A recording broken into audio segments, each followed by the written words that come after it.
आश्री लगेगा आश्री। बोलो भाग्येश्वर धाम की, सद्गुरु सन्यासी बाबा की। आएंगे संत होते क्या है? बोलो भाग्येश्वर धाम की।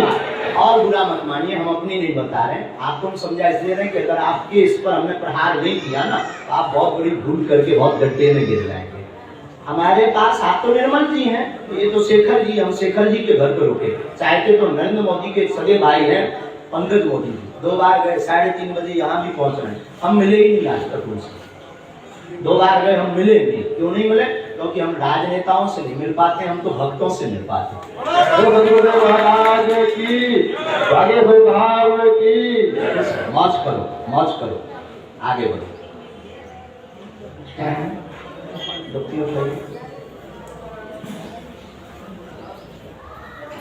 अपने पास रखना।